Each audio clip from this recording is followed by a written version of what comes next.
할렐루야! 10월 마지막 주 주일 예배를 각 가정에서 온라인으로 함께 하시는 모든 성도님들, 청년 여러분, 중고등부, 아동부 학생 여러분, 주님의 이름으로 환영하고 축복합니다.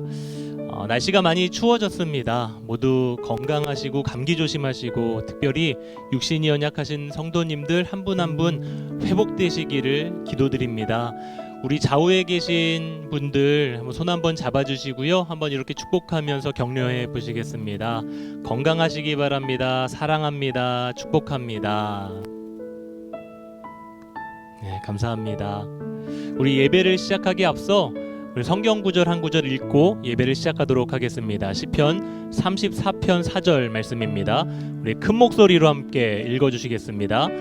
내가 여호와께 간구하매 내게 응답하시고 내 모든 두려움에서 나를 건지셨도다.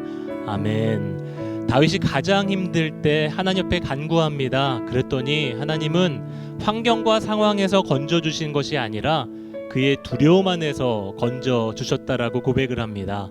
사랑하는 성도 여러분, 상황과 환경이 변하지 않더라도 하나님은 오늘 예배를 통해서 우리 안에 있는 두려움, 그 안에서 우리를 건져 주실 줄로 믿습니다.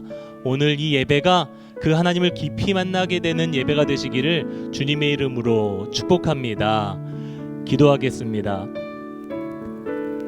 하나님 아버지, 주님의 이름을 높여드리며 예배하며 나아갑니다.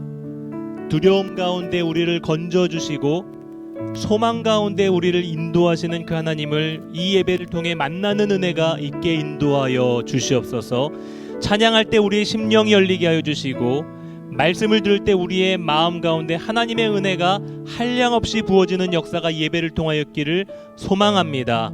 감사드리며 살아계신 예수 그리스도의 이름으로 기도드립니다. 아멘.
주님께 박수 치면서 기쁘게 찬양 드리도록 하겠습니다.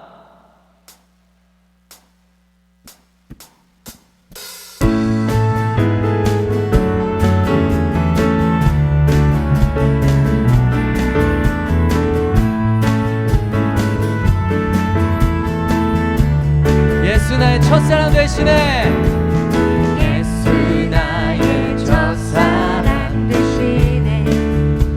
내 첫사랑 지존자 되신 그리스도 예수. 다시 한번 고백합니다. 예수 나의 첫사랑 되시네.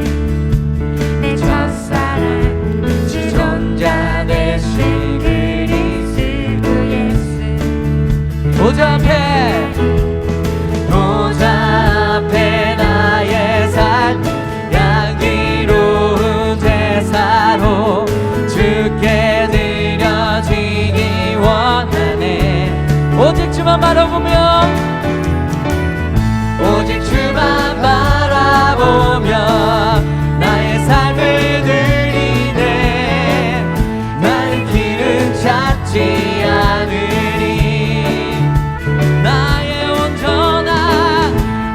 온전한 열정과 나의 찬양 되시네.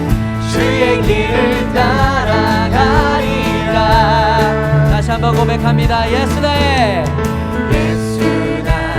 첫사랑 되시네. 내 첫사랑 지존자 되신 그리스도 예수. 보좌 앞에 나의 삶 향기로운 제사로 주께 드려지기 원하네. 오직 주만 바라보며 나의 삶을 드리네.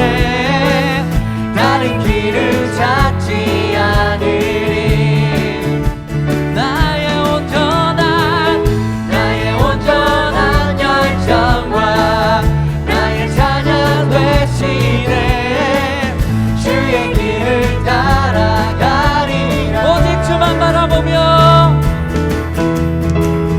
오직 주만 바라보며 나의 삶을 드리네.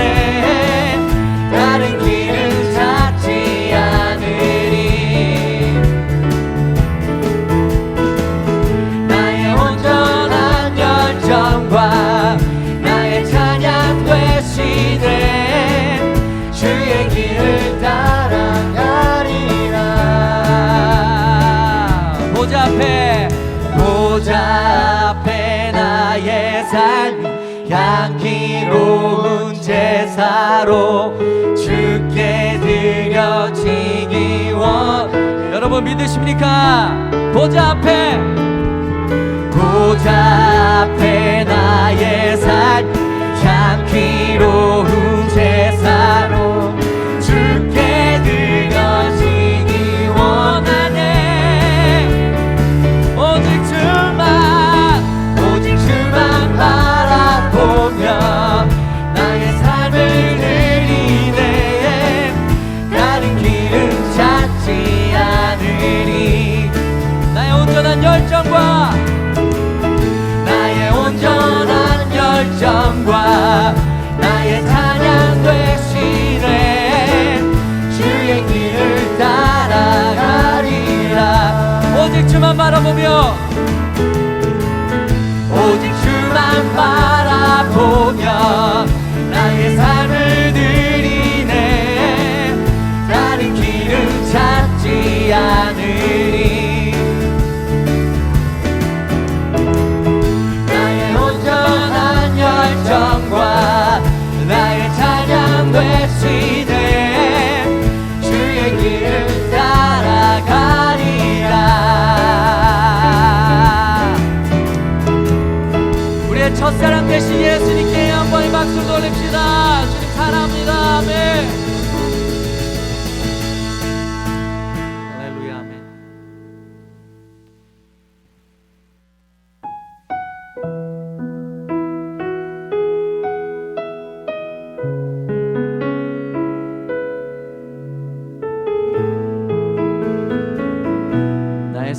되신 주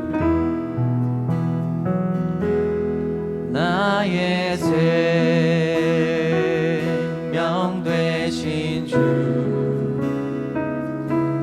주님 앞에 나갑니다. 주의 흘린 보혈로 정케 하사 받아주소서. 다시 한번 고백합니다. 나의 생명 되신 주 주님 앞에 나갑니다. 주의 흘린 보혈로 정케 하사 받아주소서. 날마다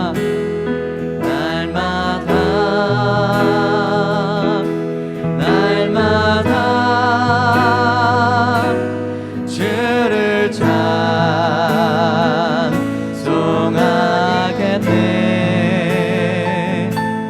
주의 사랑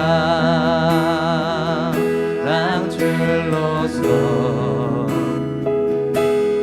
나를 굳게 잡아매소서.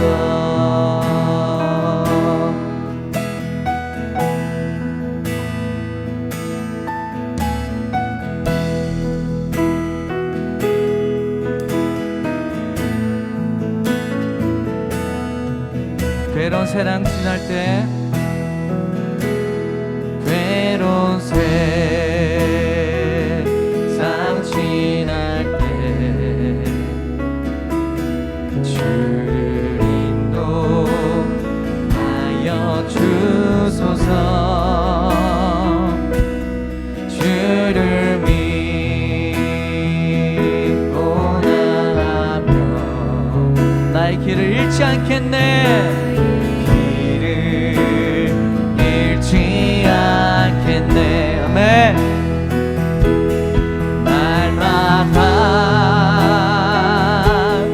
날마다 주를 찬송하겠네. 주의 사랑 줄로서 나를 굳게 잡아매소서. 나를 굳게 잡아매소서. 날마다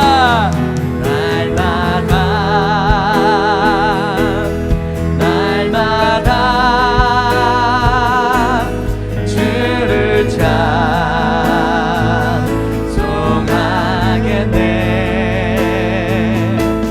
주의 사랑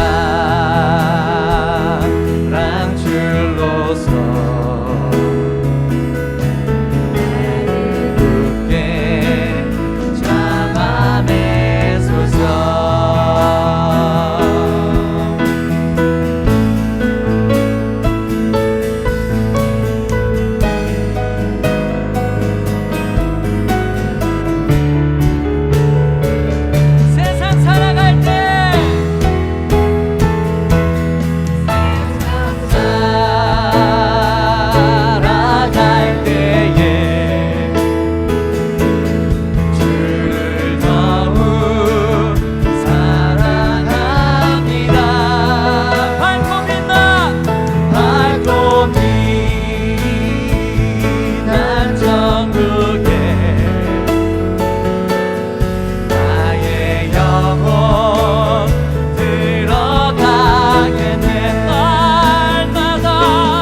주 여호와는 광대하시도다.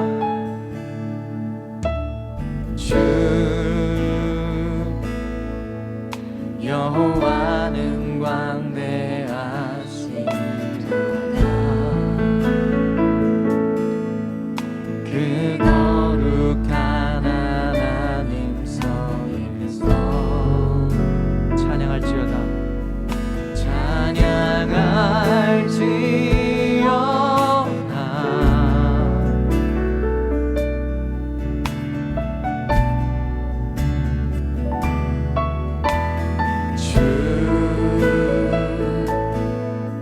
승리 우리에게 주셨도다. 모든 원수를 이치셨네. 엎드려 절하세. 엎드려 절하세.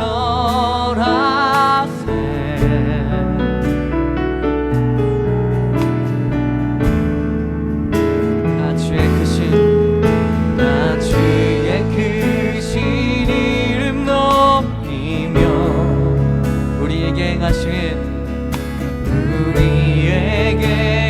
행하신 위대한 일 감사하세. 오 주의 신실하신 그 사랑 온 땅과 하늘 위에 계셔 홀로 영원하신 이름. 주 여호와는 광대하시도다. 주 여호와는 광대하시도다.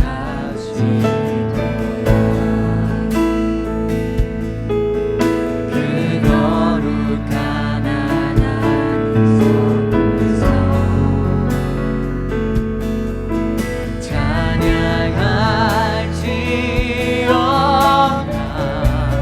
아멘.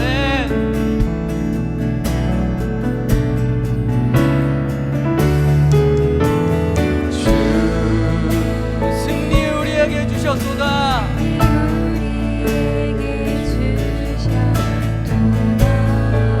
모든 원수를 이치셨네.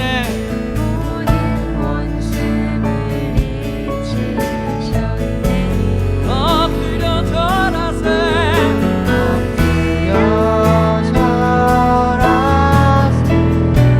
다 주의 크신 이름 높이면서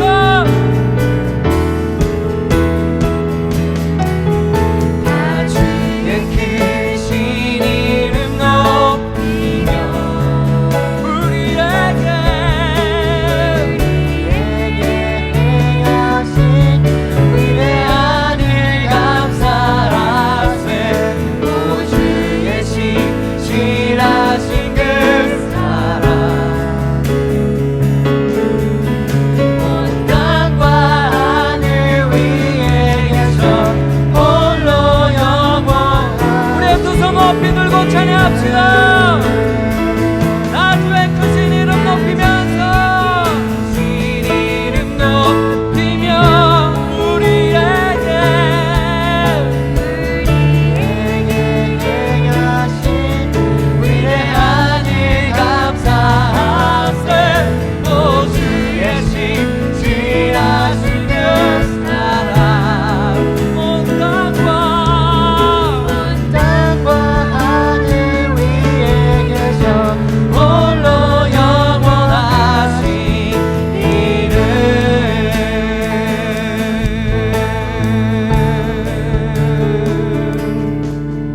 다 주의 크신 이름 높이며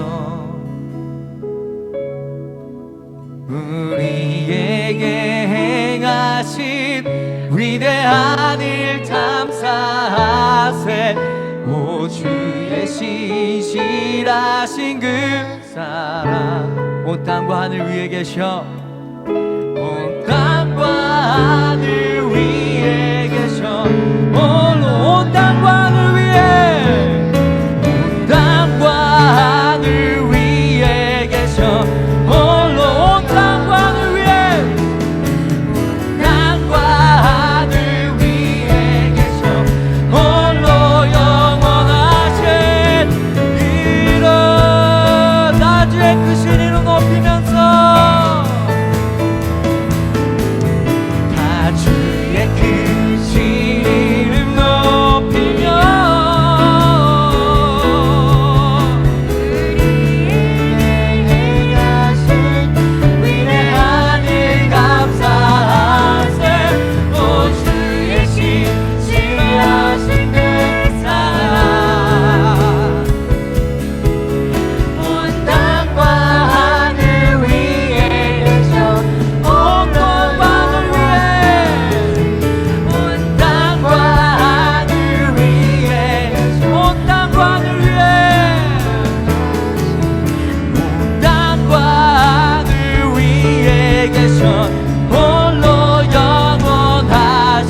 전능하신 하나님, 주님의 능력의 오른팔로 모든 환난 중에 우리를 붙잡아 주심에 감사합니다.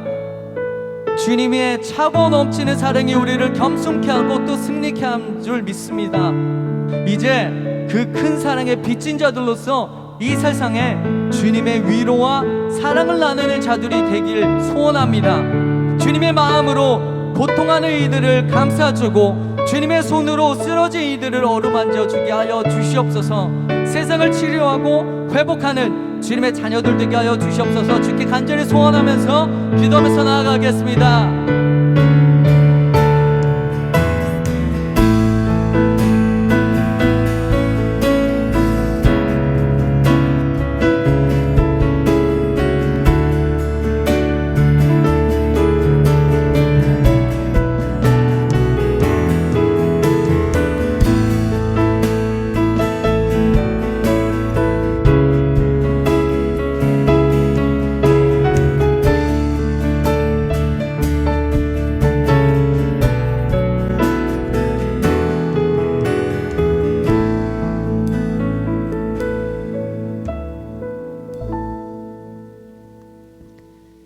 사랑이 많으신 하나님, 이번 주도 예배의 자리로 나아오게 하심을 감사드립니다. 한없는 주님의 사랑으로 우리가 은혜 가운데 살아가고 그 보혈로 죄 사함을 받아 이렇게 하나님 앞에 섭니다. 우리가 어디에 있던 우리가 속한 자리에서 한결같이 주님을 예배하는 예배자가 되게 하시고 주님의 선한 인도하심 속에 동행하는 하나님의 자녀가 될 수 있도록 인도하여 주세요. 이제 말씀을 듣습니다. 말씀을 전하시는 목사님의 입술을 주관하셔서 진리의 말씀이 우리 심령 가운데 깊이 들어오게 하시고 행동으로 보여지는 믿음이 되게 하여 주세요. 예배를 위해 섬기는 모든 손길과 마음들을 주님 기쁘게 받으시고 우리 크로스 한인교회 모든 성도님의 가정을 지키셔서 우리가 매일매일 주님의 은혜에 감사하며 살아갈 수 있도록 우리를 더욱 성장시켜 주시옵소서. 감사드리며 예수님의 이름으로 기도드렸습니다. 아멘.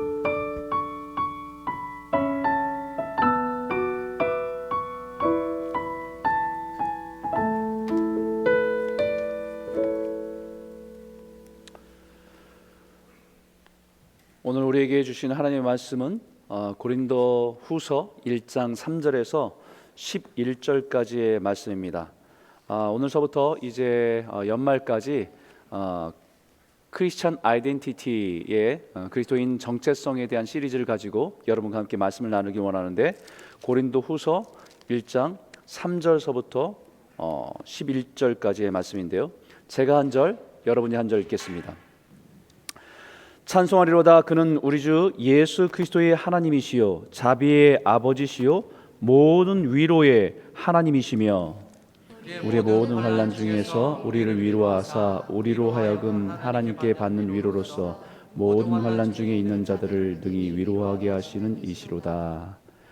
그리스도의 고난이 우리에게 넘친 것 같이 우리가 받는 위로도 그리스도로 말미암아 넘치는 도다. 우리가 환난 당하는 것도 너희가 위로와 구원을 받게 하려는 것이요 우리가 위로를 받는 것도 너희가 위로를 받게 하려는 것이니 이 위로가 너희 속에 역사하여 우리가 받는 것 같은 고난을 너희도 견디게 하느니라. 너희를 위한 우리의 소망이 견고함은 너희가 고난에 참여하는 자가 된 것 같이 위로에도 그러할 줄을 알미라. 형제들아, 우리가 아시아에서 당한 환난을 너희가 모르기를 원하지 아니하노니 힘에 겹도록 심한 고난을 당하여 살 소망까지 끊어지고 우리는 우리 자신이 사형 선고를 받은 줄 알았으니 이는 우리로 자기를 의지하지 말고 오직 죽은 자를 다시 살리시는 하나님만 의지하게 하심이라. 그가 이같이 큰 사망에서 우리를 건지셨고 또 건지실 것이며 이외에도 건지시기를 그에게 바라노라. 같이 읽겠습니다.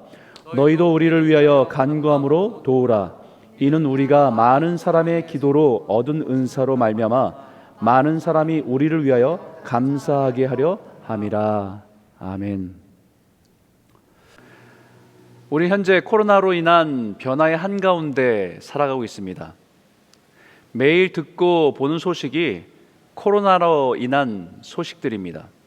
확진자가 몇 명이고 그거에 따라서 정부의 대책과 지원은 어떻고 또 백신의 개발은 어느 정도 이루어지고 있고 아무리 코로나 현실을 무시하고 살아가려고 해도 그의 영향력을 무시할 수는 없습니다. 예전처럼 스포츠 경기를 보아도 코로나로 인해서 관중이 없거나 최소화된 군중 속에서 경기를 하는 것을 보게 되고, 예전처럼 식당을 가도 군데군데 앉지 못하도록 막아버린 테이블을 보게 되고, 예전처럼 사람을 만나도 마음껏 허구하거나 악수할 수도 없는 어색한 인사로 마스크를 쓴 채 인사하게 되고, 우리의 삶을 둘러싼 모든 것들이 코로나로 인해서 영향받고 있습니다. 코로나로 인한 변화는 마치 우리들의 삶을 빠르게 움직이다가 멈추어 버린 것 같은 상황을 만들어 버렸습니다. 그러나 멈춘 것 같은 세상처럼 보이지만 실제로는 엄청난 변화가 일어나고 있습니다. 그 속에서 수많은 사람들이 앞으로 어떻게 살아가야 되지? 무엇을 해야 하는 것이지? 이 불투명한 세상 속에서 무엇을 준비해야 되지? 이런 질문을 가지고 고민을 하지만 확실한 해답을 찾지 못해서 더욱 혼돈 가운데 살아가고 있는 것이 사실입니다. 멈추어 버린 세상, 원하든 원하지 않든 멈춤 같은 세상에서 보이는 이 상황이 꼭 부정적으로만 볼 필요는 없다고 생각됩니다. 오히려 이 시간, 그동안 우리가 정신없이 쫓기며 살았던 삶을 돌아볼 수 있는 아주 중요한 기회가 될 수 있기 때문입니다. 이런 말이 있습니다. 음악이 아름다운 이유는 여러 가지 음을 표현하는 음표가 가득하기 때문이 아니라 음표와 음표 사이에 쉼표와의 조화 때문이다. 쉼표가 있기 때문에 더 표현하는 음이 아름다운 것입니다. 쉼표와 의미와 가치를 알아야 다음의 음표의 음을 제대로 표현해낼 수 있기 때문입니다. 여러분, 하나님께서도 우리의 삶을 멈추시게 할 때가 있습니다. 우리의 인생의 시간을, 쉼표의 시간을 주실 때가 있다는 것입니다. 구약의 모세의 인생에서 이집트의 왕자로 40년을 살아왔고, 그 다음 광야에서 40년을 살아가게 하셨을 때에 텅 빈 광야에서 매일매일 똑같은 상황입니다. 메마른 광야에서 매일 똑같은 일상, 변함없는 메마른 광야, 그 안에 돌보는 양들, 그런 무리함 속에 살아가던 모세를 하나님께서는 멈추시게 할 때가 있었습니다. 그것은 불붙은 가시떨기 앞에서입니다. 그렇게 무료하게 사는 인생을 살아가던 모세를 멈추시게 한 이유가 있었습니다. 그것은 모세가 누구인지, 모세의 아이덴티티, 정체성을 알려주기 위함이었습니다. 모세도 그 하나님께서 내가 누구이기에 후에마이라고 하면 질문하는 그에게 자신도 이것 때문에 어떻게 살아야지, 무엇을 위해 살아야 될지를 혼돈 가운데 있던 그에게 하나님은 찾아가셔서 그를 부르셔서 그를 멈추게 하셔서 하나님과의 만남을 통해서 그를 지으신 하나님께서 그의 모세의 정체성이 무엇인지를 깨닫게 하기 위해서 멈추시게 하신 것입니다. 그리고 이 말씀을 주셨죠. 내가 반드시 너와 함께 있으리라. 내가 그 백성을 애굽에서 인도하여 낸 후에 너희가 이 산에서 하나님을 섬기리니 이것이 내가 너를 보낸 증거니라. 모세를 가시떨기 앞에 멈추게 하시고 그가 누구인지, 무엇을 위해서 살아가야 하는 존재인지를 분명히 하기 위해서 멈추게 하신 거였고, 그 인생의 쉼표였던 것입니다. 그 멈춤, 쉼표가 있었기 때문에 남은 그의 인생을 하나님 앞에서 멋지게 살아갈 수 있었던 것입니다. 그 멈춤의 시간에 하나님 앞에서 자신이 누구인지 분명한 정체성을 붙들었기 때문에 남은 인생을 흔들림 없이 살아갈 수 있었습니다. 그리고 분명한 자신의 정체성을 가지고 살았던 사람도요, 정체성이 흔들릴 때가 있습니다. 열심히 살았는데 자신이 참 무능력하고 무기력함을 느낄 때입니다. 선지자 이사야도 영적으로 어두운 시대의 선자로 살았습니다. 하나님의 메시지를 선포하며 살았습니다. 그런데 변하지 않는 세대,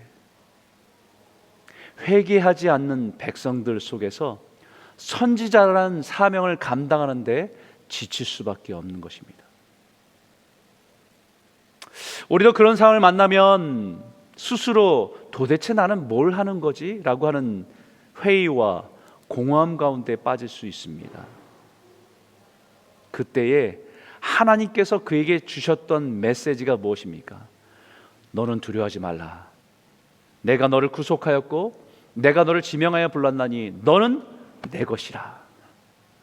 내가 또 너를 이방의 빛으로 삼아 나의 구원을 베풀어서 땅 끝까지 이르게 하리라. 하나님께서는 이사야 선자에게 그의 아이덴티티를 다시 새롭게 하신 것입니다. 이사야 선자를 처음 부르실 때 주셨던 말씀이 아니라 선지자로서 열심히 사역하고 여러 가지 상황 가운데 있을 때에 그 상황 가운데 지쳤을 때 주신 말씀입니다. 여러 가지 상황에 의한 이사야를 하나님의 부르심 속에서 그가 누구인가, 그리고 무엇을 위해 살아가야 하는지 더욱 분명하게 하신 것입니다. 여러분, 자신의 정체성이 분명하고 확실한 사람은 세 가지를 가지고 있습니다. 첫 번째는 영혼의 엑스레이입니다. 마치 엑스레이를 찍어서 그 사람의 속에 있는 것들을 들여다보시듯이 우리의 내면, 우리의 영혼을 비추어서 우리가 무엇을 위해서 살아가고 우리의 삶의 가치와 의미를 부여해 주는 것이 무엇인지를 알게 되는 것입니다. 두 번째는 인생의 내비게이션입니다. 인생의 방향성이죠.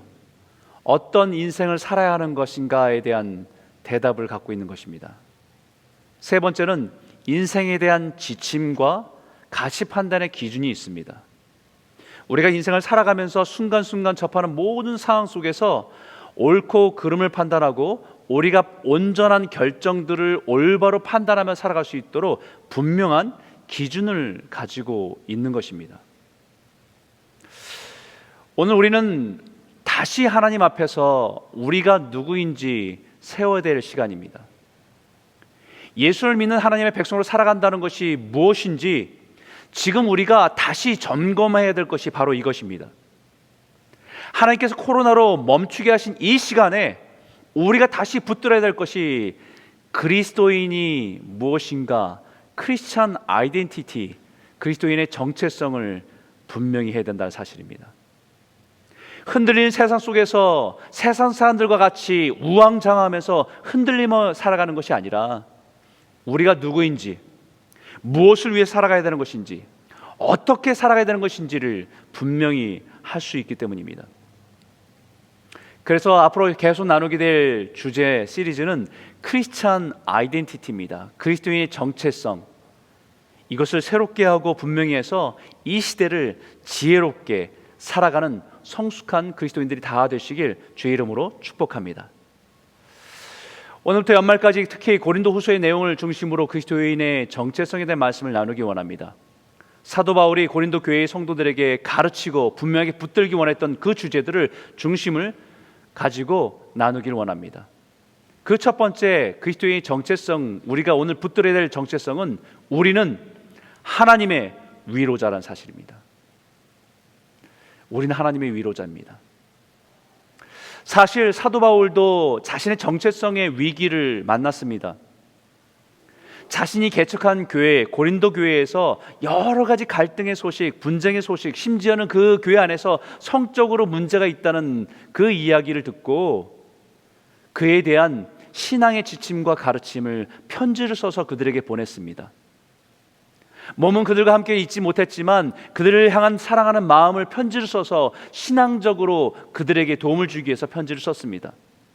그런데 고린도 교회 성도 중에서 몇몇 사람들이 사도 바울이 무슨 권한으로 우리에게 이래라 저래라 하느냐, 자기는 사도라고 하는데 사실 그가 언제 예수님과 함께 있어 보기나 했냐, 예수님의 제자 중에 속해 있기는 했냐 라는 말로 사도 바울의 사도성과 권위를 무시하는 일들이 생긴 것입니다. 틀린 말은 아니죠. 사도 바울은 예수님의 공생에 함께한 제자 중에 한 사람에 속하지 않았습니다. 오순절 다락방에서 성령의 역사가 일어날 때 그 자리에 있지도 않았습니다. 아무리 그래도 자신이 정말 어렵게 고린도 지역의 교회를 개척해서 교회를 세운 사람인데 자신이 세운 교회의 성도들이 그런 말을 한다고 한다면 어떻게 느껴지겠습니까? 모든 것이 허무하고 공허하고 포기하고 싶은 마음이 들 것입니다. 그런데 그때 그를 붙들었던 한 가지가 하나 있습니다. 고린도서 1장 1절에 이렇게 말합니다. 하나님의 뜻으로 말미암아 그리스도 사도된 바울과 형제 디모데는, 하나님의 뜻으로 말미암아 그리스도의 사도된 바울은 사도 바울이 붙들었던 자기 정체성입니다. 사람들이 인정해 준 사도가 아니라 하나님의 뜻으로 그리스도의 사도된 나 바울은, 이방인을 위해서 준비된 그릇 나 바울은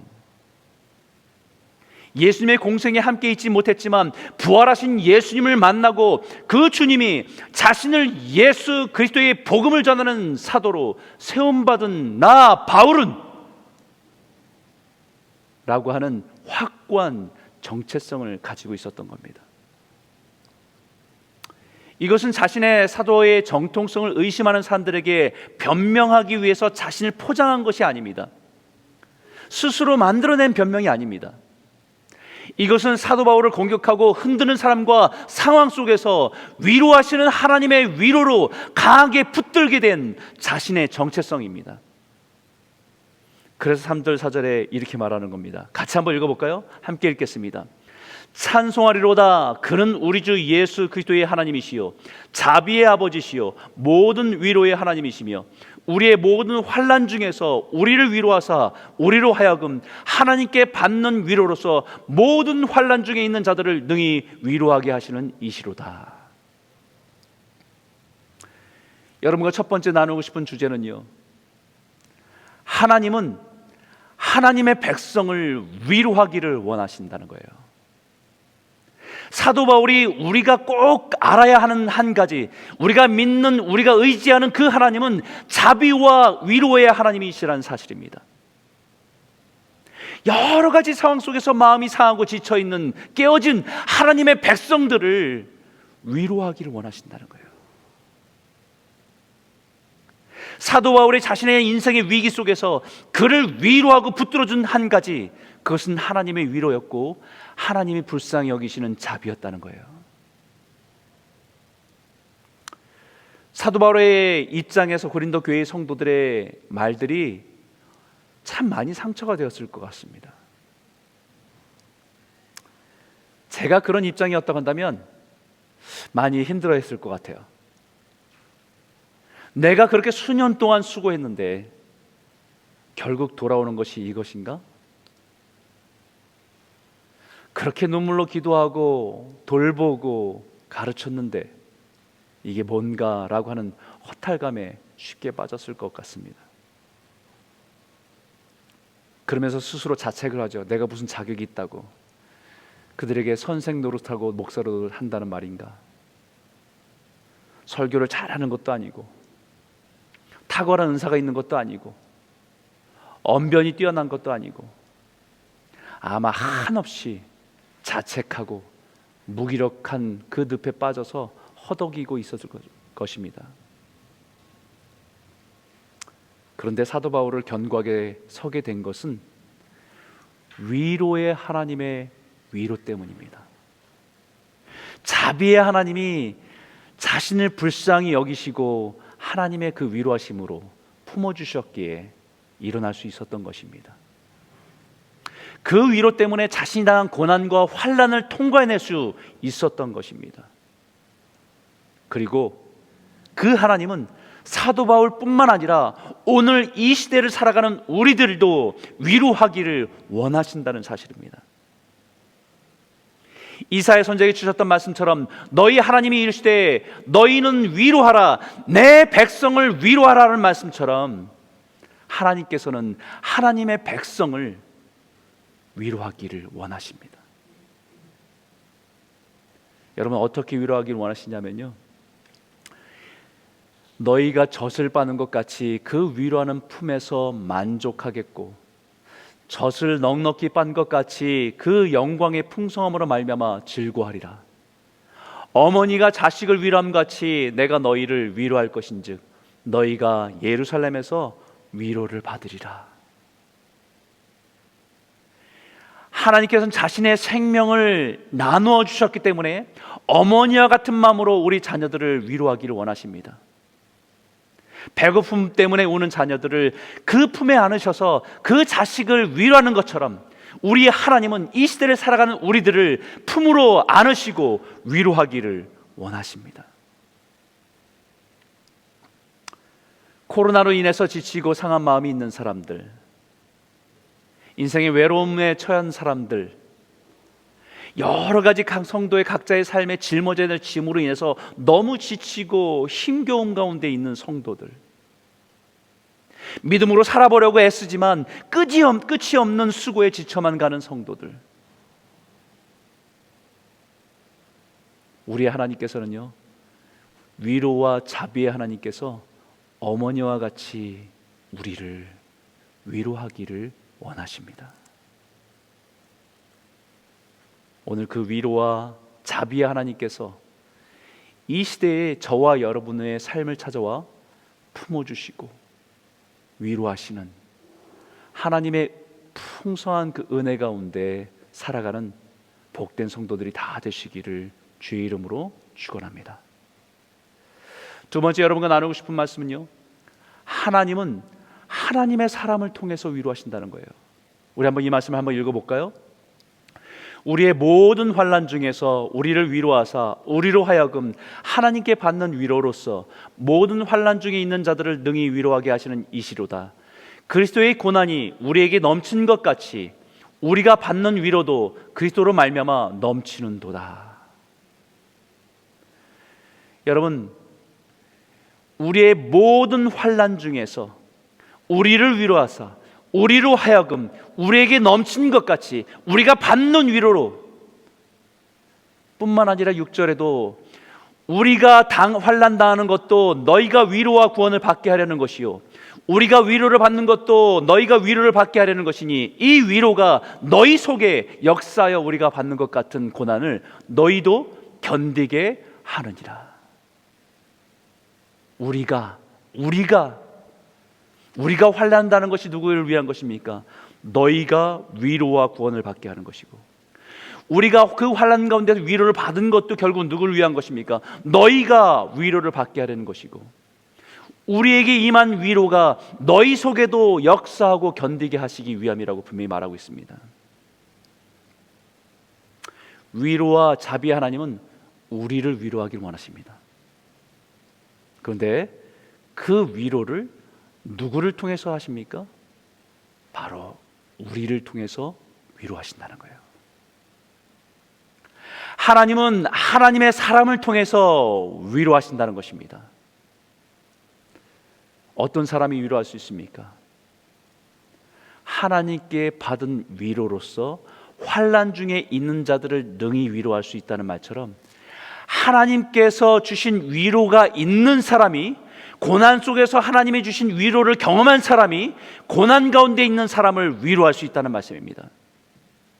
자신의 인생의 고난과 환난 속에서 하나님의 위로를 누렸던 사람이 다른 사람들을 위로할 수 있다는 말씀입니다. 여러분, 고난 자체가 우리에게 위로할 수 있는 힘을 줄 수는 없습니다. 심한 고난은 오히려 우리의 인격에 부정적인 상처를 남기기도 합니다. 모든 고난과 상처가 사람을 성숙하게 만들지는 않습니다. 오히려 그 상처가 그 자신에 대해서 부정적이고 사회에 대해서 부정적이고 파괴적으로 만들기 쉽기 때문입니다. 상처는 반드시 아물어야 됩니다. 상처는 반드시 회복되어야 됩니다.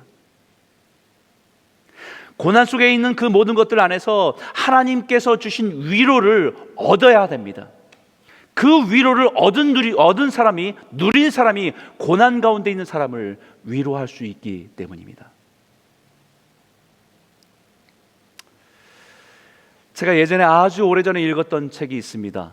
오체의 불만족이라는 책인데, 이 책의 주인공은 오토다케 히로 타다라고 하는 사람이었습니다. 책 제목처럼 태어날 때부터 선천성 사지 절단증으로 팔다리가 없이 태어나서 평생 전동 휠체어를 타고 다니게 됐습니다. 그러나 자신의 의지와 용기로 장애를 극복한 것이 굉장히 사람들한테 도전이 되었습니다. 그런 장애를 가지고도 수영을 하고 달리기를 하고 야구를 하고 농구를 하는 그런 것을 즐기며 살아가면서 와세다 대학에서 자신의 꿈을 펼쳐가는 인간 승리의 이야기로 많은 사람들에게 감동이 되고 도전이 됐습니다. 그런 그가 얼마 전에 결혼 생활 중에서 5명의 다른 여성과 육체적인 관계를 가진 불륜 사실이 드러나서 수많은 사람들을 충격과 실망을 가져다 주었습니다. 그와 비슷한 처지에 있는 닉 부이치치는 동일한 장애를 가지고 있고 그 모습을 가지고 태어났지만 자신의 인생을 통해서 많은 사람에게 소망과 위로가 되어주는 삶을 여전히 살아가고 있습니다. 저는 두 사람을 보면서 한 가지 분명한 차이가 있는 것을 발견합니다.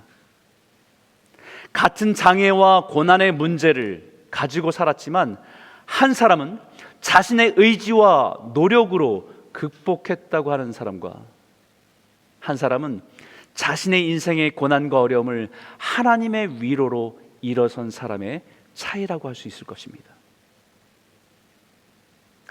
자신의 의지의 노력으로 고난을 이겨냈다고 하는 사람은 사람들에게 감동은 줄 수 있었지만 영혼 깊은 곳에 위로는 할 수 없습니다.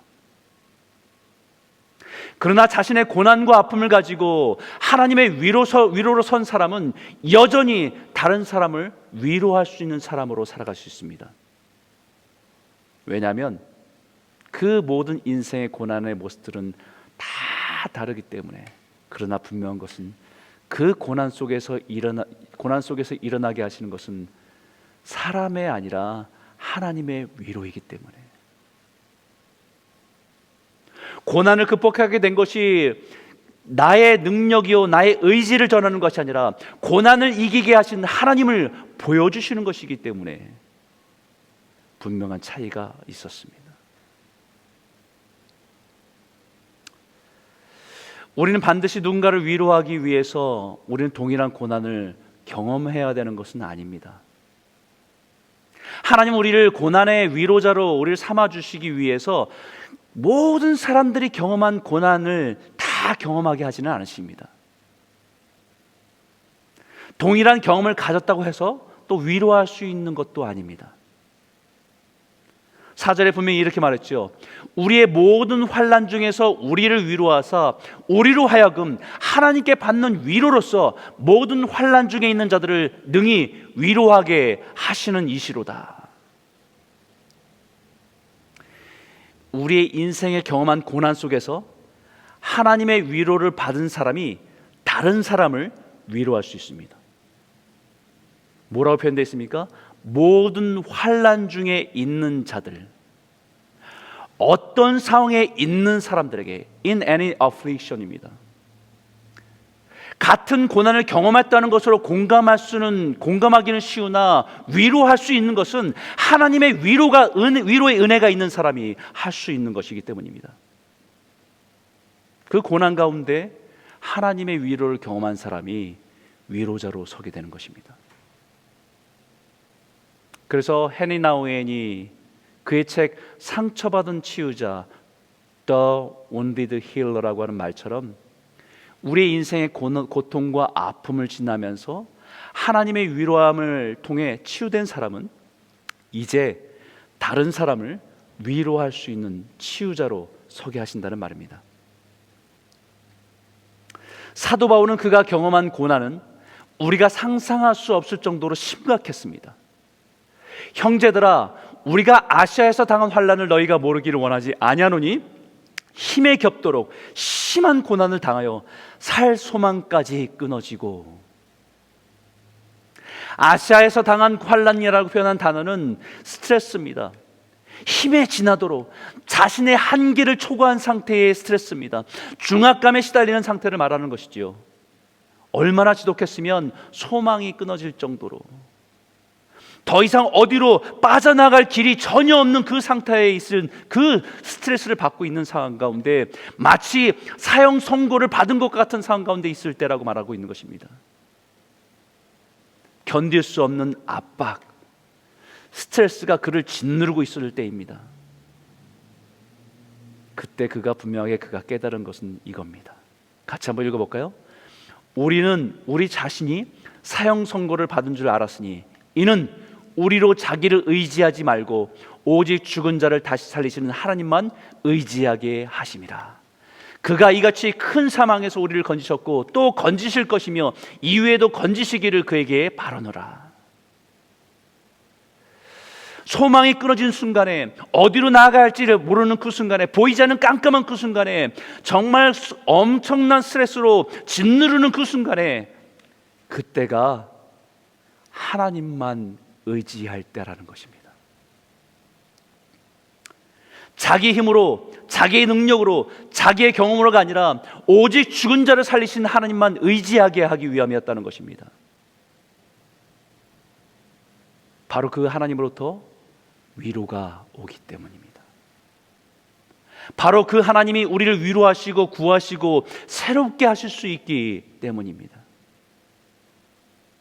그렇기 때문에 사도 바울은 그 고난을 건너간 자신을 드러내는 것이 아니라 우리를 건지셨고 건지실 것이며 또 건지시리라. 나의 하나님이 나의 깊은 고난에서 나를 고난에서 건지셨고 위로하셨던 그 하나님이 당신의 고난에서 건지실 것입니다라고 믿음으로 선포할 수 있었던 것입니다. 내가 얼마나 어려운 시기를 지났는지 자기의 성공 스토리를 얘기하는 것이 아니라 그 고난에서 건지신 하나님, 그 하나님이 당신의 고난에서 당신을 위로하시고 건져내실 것이라고 하는 위로입니다.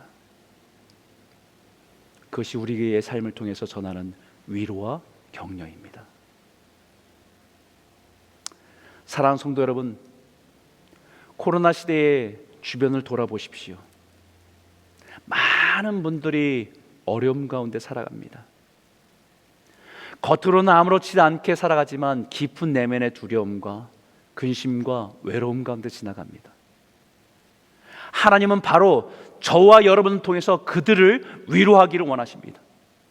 우리를 고난과 환난 가운데 건져내신 그 하나님이 그들을 위로하시고 회복시키실 수 있습니다. 이 시대에 하나님의 위로자로 살아가시는 복된 성도들이 다 되시기를 주의 이름으로 축원합니다. 세 번째는 하나님의 사람의 기도는 위로의 시작입니다. 이 말씀 한번 같이 한번 읽어볼까요? 11절입니다. 너희도 우리를 위하여 간구함으로 도라. 이는 우리가 많은 사람의 기도로 얻은 은사로 말미암아 많은 사람이 우리를 위하여 감사하게 하려 함이라. 여러분, 우리가 심한 고난을 지나는 사람을 보면 어떻게 위로해야 될지 막막할 때가 있습니다. 무슨 말을 해야 될지, 이 말은 적합한 말이 될지, 그 상황 가운데 있는 사람을 볼 때 내가 가지고 있는 말, 언어가 참 무기력하다는 생각이 들 때가 참 많습니다. 얼마 전에도 그런 어려움들 지나가는 우리 성도들의 가정에서 함께 만날 때 동일한 생각을 갖게 됐어요. 참 우리의 언어가 부족하다, 무능력하고 무기력하다는 생각을 많이 하게 됐어요. 그들이 경험한 그 고난의 경험이 나에게는 없는데, 어떻게 보면 나는 이 상황 속에 제3자에 있는데 우리가 어떻게 그들을 도울 수 있을까? 어설픈 위로의 말로 위로가 되지 않기 때문입니다. 하나님은 우리가 그런 고난 가운데 있는 사람을 위로하기 위해서 우리를 동일한 고난 가운데 억지로 만들어 가지는 않습니다. 우리가 많은 사람들을 위로하기 위해서 세상 사람이 짊어지는 모든 고난들을 다 경험할 필요는 없습니다.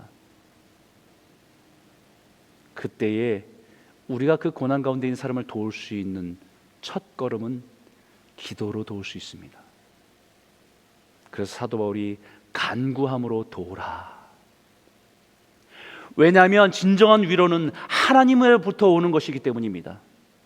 우리가 다 헤아릴 수 없는 고난을 내 머리로, 내 생각으로, 내가 가진 언어로 위로하기보다는 그를 위해 기도하면 하나님께서는 그 기도 가운데 하나님의 마음과 눈물을 부어주시기 때문입니다. 그리고 우리의 기도를 통해서 위로의 하나님께서 그의 삶에 찾아가 위로하시기 때문입니다. 고난 가운데 있는 사람에게 어설픈 말로 위로하기보다는 그를 위해서 하나님께 눈물로 기도할 때 그것이 고난 가운데 있는 사람을 돕는 길입니다. 그 기도하는 가운데 하나님이 주신 마음에 주신 그 마음을 따라서 전화를 들고 몇 마디 아니지만 그에게 전하는 그 메시지, 그것이 위로가 되기도 합니다. 기도하는 가운데 그들을 향하신 하나님의 마음을 가지고 눈물을 가졌던 그 사람이 몇 자가 아니지만 그 메시지에 적어내는 몇 글자가 그 사람에게는 하나님의 위로의 영이 흘러가는 통로가 되기도 합니다. 고난당한 사람들을 어떻게 위로할지 알지 못하지만 기도하다가 하나님이 주신 마음 때문에 정성스럽게 준비한 그 음식이 고난 가운데 지나가는 사람에게는 하나님의 위로의 영이 담긴 사랑의 통로가 되어서 전달되기 때문입니다. 사랑하는 성도 여러분, 우리는 하나님의 위로자입니다. 내 백성을 위로하라는 말씀처럼 이 시대의 어려움과 고난 가운데 지나는 성도들을 돌아보고 기도로 돕고 우리를 위로하신 그 위로로 하나님을 의지하고 살아가는 일에, 그 일에 참여하는 저와 여러분 모두가 되시길 주의 이름으로 축원합니다. 오늘 이 말씀을 가지고 우리 같이 한번 기도하길 원합니다. 말씀에서 우리에게 주셨던 은혜를 통해서 우리 함께 기도하길 원하는데, 코로나로 인해서 불안함이 가득한 이 세상에서 다시 우리가 하나님 앞에서 우리가 누구인지를 발견하게 하시고 우리의 삶을 흔들림 없이 살아가는 은혜를 누리게 하여 주시옵소서. 우리에게 허락된 모든 고난 속에서 우리를 건지시고 우리를 이 시대에 하나님의 위로자로 서게 하셔서 코로나로 인해서 지쳐있는 사람들을 하나님의 위로자로 찾아가 위로할 수 있는 하나님의 축복의 통로로 살아갈 수 있도록 우리를 사용하여 주시길 원합니다. 우리 한번 같이 기도하길 원합니다. 함께 기도하겠습니다. 하나님 아버지 감사합니다. 하나님 아버지 이 시대 가운데 하나님, 우리가 하나님의 백성으로서 하나님의 자녀로서의 우리가 누구인지를 확립하며 아버지 그것을 가지고 살아갈 수 있도록 인도하여 주시고 붙잡아 주시옵소서. 불안함과 두려움과 하나님 걱정으로 가득한 이 세상 속에서 오직 하나님만이 우리의 삶의 능력인 것을 고백하며 오직 하나님만이 우리의 모든 것 되심을 고백하며 우리가 마땅히 서 있을 그 자리에 하나님의 자녀로 설 수 있도록 인도하여 주시고 붙잡아 주시옵소서. 우리는 하나님의 위로자입니다. 고통하는 자들을 찾아가 하나님의 이름으로 위로하는 자들입니다. 하나님 슬픔에 있는 자들을 찾아가 하나님의 마음으로 그들을 싸매주고 섬길 수 있는 위로자임을 기억하며 주님의 그 자리에 설 수 있도록 인도하여 주시고 붙잡아 주시옵소서. 우리에게 허락하는 모든 고난 속에서 하나님 우리를 위로하신 그 위로를 붙들게 하여 주시고 우리를 찾아오셔서 어느 어디든지 같이 품어주신 하나님의 사랑 가운데 우리가 그 힘을 가지고 세상에 나가서 하나님의 이름을 가지고 나아가 위로하시는 자로 설 수 있도록 저희를 붙잡아 주시고 인도하여 주시옵소서. 하나님 아버지 우리를 사용하여 주시기 원합니다. 우리 교회를 사용하여 주시기 원합니다. 하나님 아버지 붙잡아 주시고 인도하여 주시옵소서.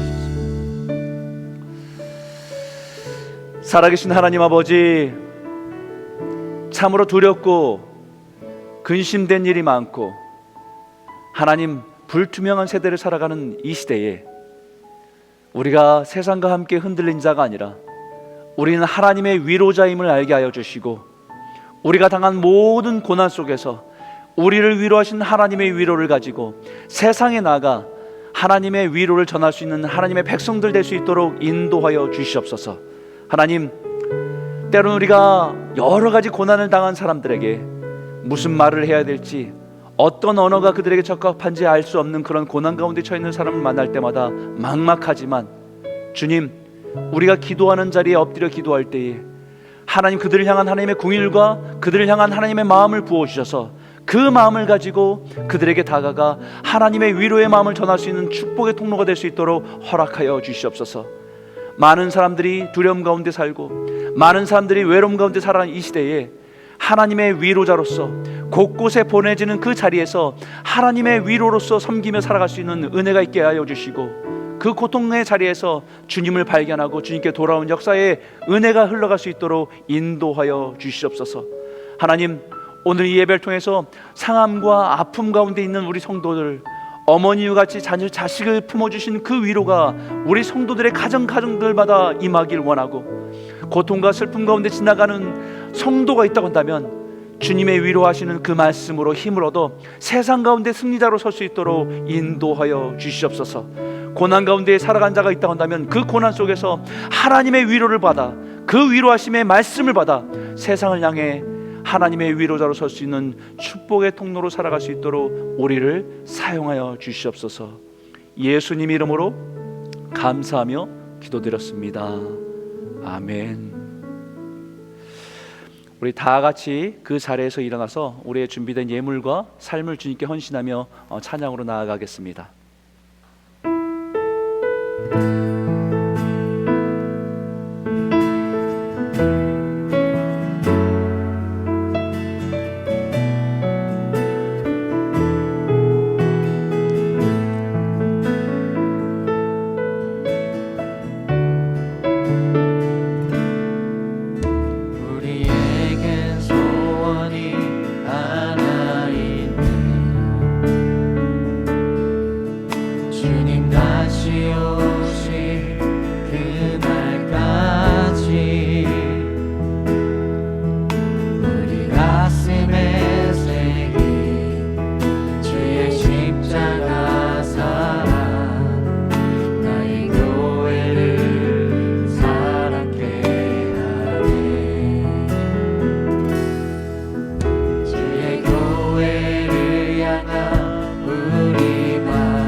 하나님, 그렇습니다. 혼돈과 두려움이 가득한 이 시대에 하나님, 우리를 사용하셔서 하나님의 위로자로 세상 가운데 사용되기를 원합니다. 우리가 드리는 귀한 예물이 삶과 고통 가운데 있는 자들에게 하나님이 위로자이심을, 하나님이 우리 아버지이심을 깨닫고 그 위로 가운데 나아가시는 축복의 도구가 되게 하여 주시고, 하나님 우리의 부족함에도 불구하고 하나님께 예배하고 또 예물 드린 그 손길 가운데 하나님의 크신 위로가 그 가정을 채우고 만족해하고 감사하는 풍성한 열매로 변화될 수 있도록 은혜를 허락하여 주시옵소서. 하나님, 우리가 이 땅 가운데 살아가면서 수많은 것들이 필요하지만 하나님, 우리가 물질의 종이 아니라 하나님 허락하신 모든 것을 사용하는 하나님의 축복의 통로가 되게 하셔서 세상의 곤고한 자들을 돌아보며 세상의 슬픔 가운데 있는 자들을 돌아보며 그들을 섬기는 자리에 설 수 있도록 우리를 사용하여 주시고 우리의 물질을 사용하여 주시옵소서. 특별히 귀한 사랑의 식탁에 예물을 드리는 가정이 있습니다. 우리 이영광 집사님, 고상희 성도님 가정 가운데 우리 귀한 자녀 연두와 연재 생일을 기뻐하며 감사하며 하나님께 감사의 예물 드립니다. 하나님, 우리가 함께 떡을 떼지는 못하지만 하나님 그 가정의 그 축복이 그 자녀의 인생을 통해 수많은 사람들에게 먹을 것을 공급하고 주의 사랑으로 위로하는 하나님의 위로자의 축복이 그 가정 가운데 임할 수 있도록 인도하여 주시고, 그 자녀를 바라보면서 하나님의 마음을 배워가고 하나님의 눈물을 알아가는 귀한 부모가 될 수 있도록 축복하여 주시옵소서. 여호와는 내게 복을 주시고 너를 지키길 원하며, 여호와는 그의 얼굴을 내게 비추사 은혜 베푸시길 원하며, 여호와는 그 얼굴을 내게로 향하여 주사 평강 주시기를 원하노라. 이제는 우리 주 예수 그리스도의 은혜와 하나님 아버지의 무한하신 사랑하심과 상한 마음을 가지고 살아가는 자녀를 품어주시는, 위로하시는 성령님의 위로 교통 역사하심이 이 땅 가운데 우리가 하나님의 위로자임을 선포하며 우리의 삶을 들여서 고난받고 고통 가운데 있는 자들을 하나님의 이름으로 위로하기를 원하고 살아가는 우리 모든 성도님들 머리 위에 지금 이 순간에 여러 가지 고난의 시간들을 통과할 때 눈물로 지나가고 기도로 지나가며 하나님의 위로를 기다리는 우리 성도님들의 가정 위에 이제로부터 영원토록 함께 있기를 간절히 축원하옵나이다. 아멘.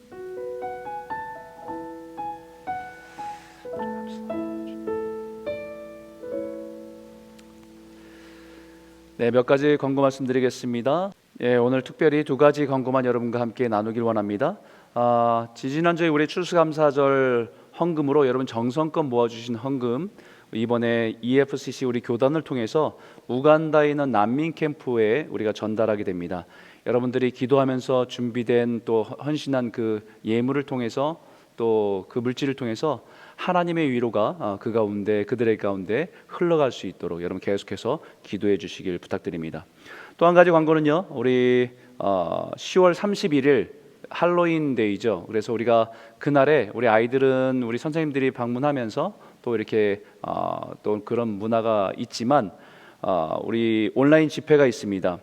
8시에 유튜브로서 원하트 워십으로 우리가 모이게 됩니다. 그래서 여러분들이 각 가정에서 또 참여하실 수 있는 분들은 온라인으로 참여해서 함께 예배 가운데 나아가시면 참 좋겠습니다.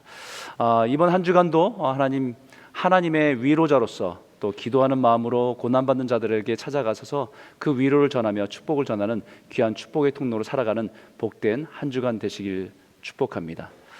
오늘 예배를 마치겠습니다. 감사합니다.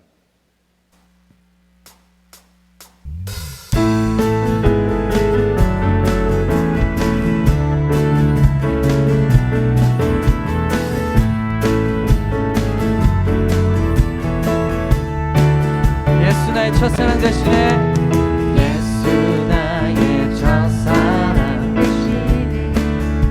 내 첫사랑 지종자 되신 그리스도 예수 찬양하리. 보좌 앞에 나의 삶 향기로운 제사로 주께 드려지기 원하네.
주만 바라보면